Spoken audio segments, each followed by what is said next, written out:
Welcome guys, how are you doing? Me, I'm awesome. I just wanted to make a video about my father. It's a tribute to him and a request of du'as for him, because he was one of the most amazing men I have ever met. One of the most amazing creations of Allah. And I kid you not, he has influenced me and shaped me in a way that has transformed my existence. And each and every single day I discover things about me that reflect who he was, and it gives me so much strength to know and realize that I have been shaped by such an amazing human being. And so I want to give him thanks for that, give Allah thanks for giving him to me as a dad and as my papa. And I wanted you all to understand and realize how amazing he was and to make dua for him. So he was born in Greytown, which is a small little town in South Africa. He moved to Sheffield to become a psychiatrist, and he actually met Freud. So he told me about this really fantastic incident. So my dad was born in 1912, and he was crazy about education and school and development and self-development and upliftment. So he used to go to school every single day, even when he had 100 degrees of typhoid fever. He went to school. So whenever I tried to truant, of course, he would come at me with his stethoscope and his thermometer, and that was it for me. I was on my way to school after that. But let's just say I could never truant. So that was quite funny and annoying. It was not funny at the time though, because of course I didn't want to go to school. Which kid does? So anyway, he studied in Sheffield and he got to meet Freud. And he said one day he came downstairs into the lobby area and he saw Freud standing there. Imagine that.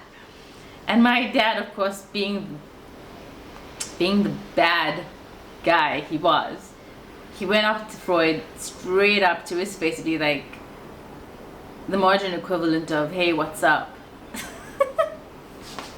And Freud looked at him sternly and responded in something, I don't know what, in Freudian slips.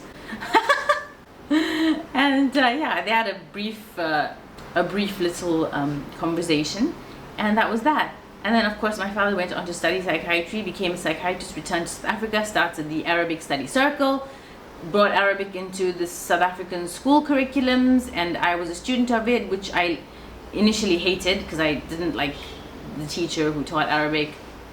May Allah bless her soul, but I honestly, at that point in my life, I didn't get along with her at all. Now I don't mind her, we get along, I greet her, I see her, and may Allah reward her for teaching me Arabic and putting up with my tardy behavior.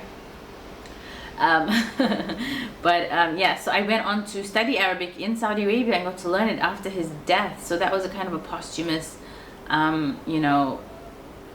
award to him that I could never share with him, because of course it was way after he passed away. So if he was alive today, he would be 108 years old. And yeah, I just wanted to say that I love him so much. Here are some pictures of him with Ahmed Didat, the legendary Ahmed Didat.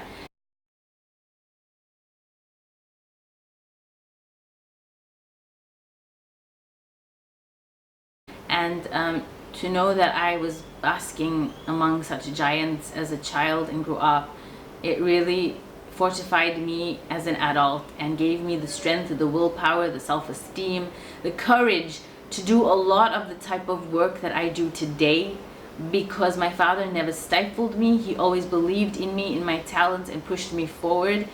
And he is the reason why I took up surfing after my first divorce, and went out into the breaking waves far out at sea, and was able to do kinds of things like that after even being a mom. So all of that courage filtered down, and I want to filter it back to you guys. So give thanks to Allah and make dua for my dad. Allah yarhamuh, Allah yajzihim wa yudkhilhum fil jannah wa yaghfir lahum, and Ahmed Didat, Ameen. So you guys make dua for my dad and for Ahmed Didat and for all of the deceased, and may Allah forgive them.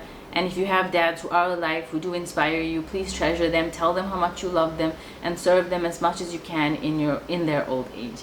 Thank you so much for watching. Love you guys.